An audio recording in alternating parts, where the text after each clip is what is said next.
Hello， 大家好，我是阿曼达，今天来煎牛排。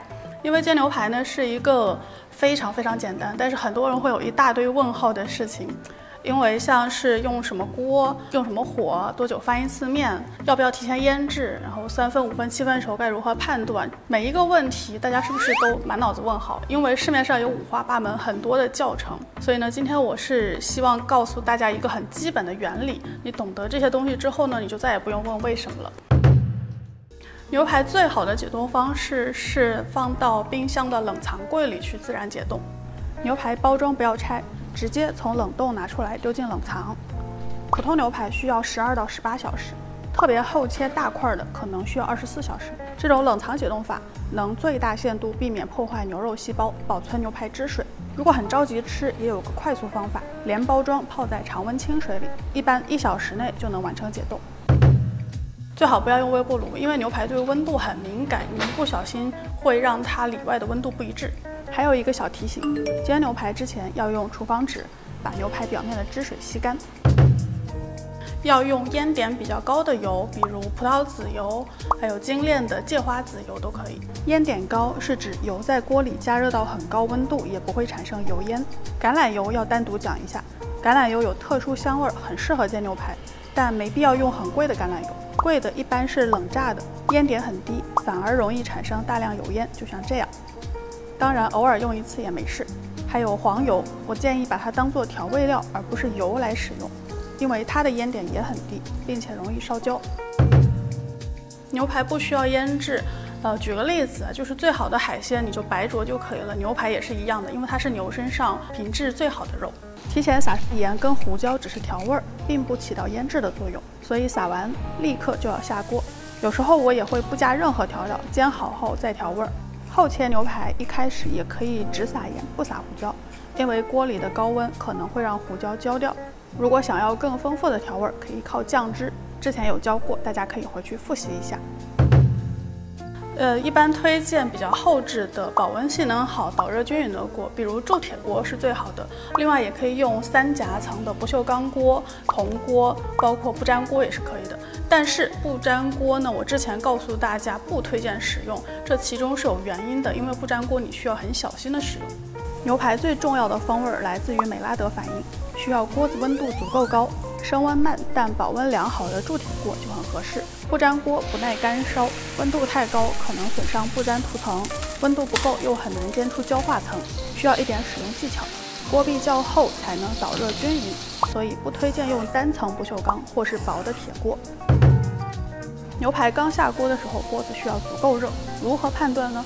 用手靠近锅底，大概过3秒，你会觉得好烫，差不多就是 OK 了。没有涂层的铜锅和不锈钢锅可以撒点水进去，看到水珠呈现这样快速滚动的状态，也说明温度合适。不粘锅呢，刚刚有提到不要过度加热，用手感觉热但还可以忍受就可以了。这时候聪明的你可能要问了，锅子不热，牛排还怎么上色，还怎么美拉德反应呢？还记得刚刚提到的黄油容易烧焦吗？这时候它反而是个优点，在牛排两面初步上色后加入一块黄油，它能帮助牛排获得额外的美拉德反应，相当于加个外挂。煎的时候不断的把黄油淋在牛排上，既帮助上色又增加香味，完美。另外有一个很容易做错的步骤，很多人会全程开最大火煎牛排，其实牛排只要两面都有均匀的焦化层了，就要转中小火，一直大火狂烧会让外层过度焦化，口感反而干硬。牛排的翻面时间呢，市面上有2个流派，一个是完全不翻面，就一面煎好之后只翻一次，另外一个呢是每隔10到20秒翻一次面。然后2个流派其实都可以，你可以自己去选择。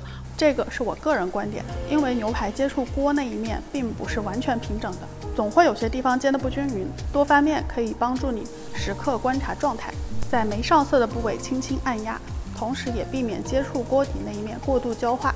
另外，煎西冷的时候注意观察，它这一圈脂肪和瘦肉之间是有筋的，这部分受热不足的话会非常难嚼，所以要把它竖起来，让脂肪也煎一会儿，这样吃起来还会更香。煎牛排有很多香料，你都可以放，按照你自己的口味。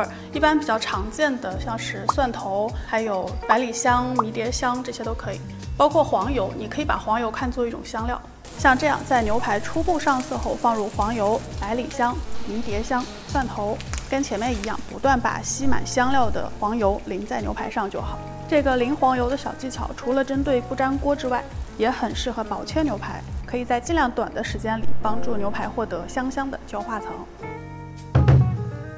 一般牛排不同的熟度对应牛排中心的温度是这样的。需要注意的是，如果在牛排刚出锅的时候就插入温度计，你会发现在醒肉过程中，这个温度能上升超过5度之多。靠温度计的话，需要考量这一点。大家应该都看到过一种教程，就是如何判断牛排的熟度，是用你的手指的这个部位去接触。但是我自己个人的感觉呢，你自己摸自己其实是很混淆的，因为你同时会有这个手的触感，你很难判断。所以你如果一定要摸，建议你找一个工具人来摸。另外还需要注意的一点是，每个人这里的硬度其实是不太一样的。而煎牛排到底需要多少时间，跟各种因素都有关系，我没办法给出很准确的时间。如果你有按照我的建议来选择锅子材质、火力大小、翻面频率，那么2公分厚的牛排，两面一共煎4分钟，约等于5分熟，减少30秒约等于3分，增加30秒约等于7分。牛排厚度每增减1公分，时间则对应增减1分钟。以上时间仅供参考。牛排好不好吃，我觉得其实3分靠煎，7分靠醒。刚煎好的牛排，一是温度还没有传导到中心，此时是外周热中心凉的状态。另外，内部的肉汁也处于游离状态。想象一下，牛肉细胞内的汁水在加热时会被挤出去，停止加热后又慢慢被吸回去。醒肉就是在等待这个吸回去的过程。醒肉什么也不用做，就这么放着。如果室温比较低，怕凉了，可以把盘子提前加热，表面再盖上锡纸。醒肉的时间可以约等于煎牛排的时间。充分醒过的牛排切开后，很直观就能看到肉质非常的多汁。一般牛排越瘦，它的熟度要越低。比如菲力呢，一般推荐3分熟左右；西冷呢，大概3到5分。到了肉眼的话，它脂肪含量比较高，你可以到5到7分。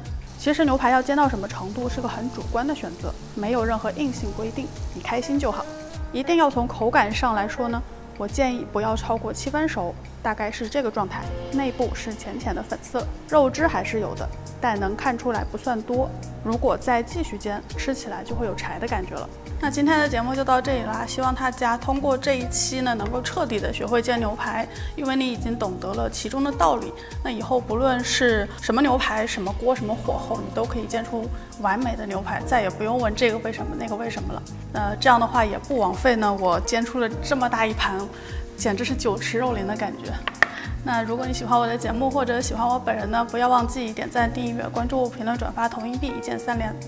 YouTube 的观众们，如果你们还想看我做什么菜，请在评论区给我留言。喜欢我的节目或者喜欢我本人，不要忘记点这里订阅我的频道，每周都会更新。咱们下周再见了，拜拜。